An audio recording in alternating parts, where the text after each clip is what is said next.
रूस के राष्ट्रपति पुतिन को घेरने की तैयारी हो रही है। अमेरिका समेत कई मुल्कों का पुतिन पर आरोप, पुतिन को वॉर क्रिमिनल बताने की कोशिश हो रही है। नरसंहार के बाद पुतिन पर वॉर क्राइम ट्रायल चले, बाइडेन ने कहा।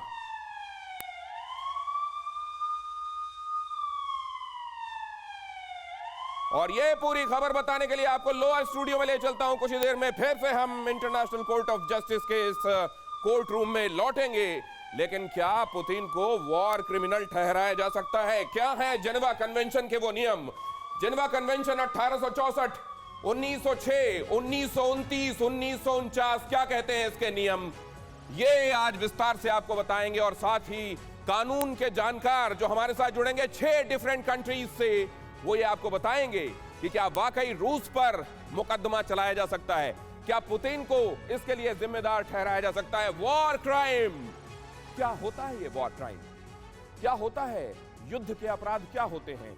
कब यह तय किया गया था कि किस तरह के कामों को करने वालों को युद्ध अपराधी माना जाएगा? आज ये विस्तार से समझिए। आइए इसमें देखते हैं क्या होता है वॉर क्राइम और कौन होते हैं वॉर क्रिमिनल्स।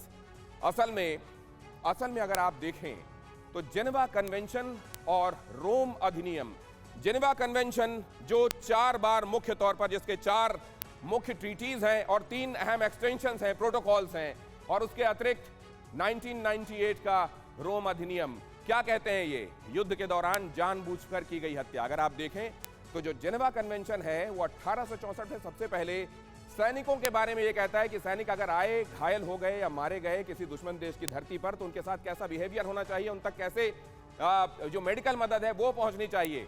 1909 में जब दोबारा इसको लेकर मीटिंग हुई तो यह तय किया गया कि जो युद्ध लड़ रहे होंगे कहीं सी में, तो वॉरशिप्स के ऊपर भी जो जख्मी होंगे उन तक कैसे मदद पहुंचेगी, इसको लेकर डिफाइन किए गए नियम।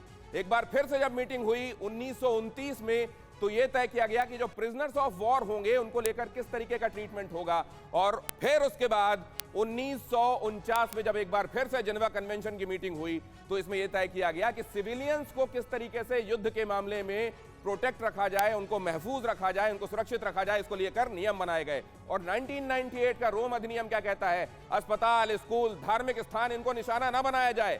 खास तौर से इसमें यह प्रोविजन है कि वो जहां पर नागरिकों के लिए जो जगहें बनाई गई हैं, एस्टेब्लिशमेंट्स बनाए गए हैं, इंस्टीट्यूशंस बनाए गए हैं, उनको बिल्कुल निशाना ना बनाया जाए।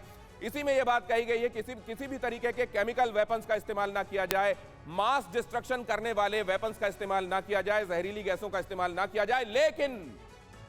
लेकिन क्या ये नियम इस बार माने गए हैं? परवाह देश की, सोमवार से शुक्रवार रात 10 बजे TV9 भारतवर्ष पर।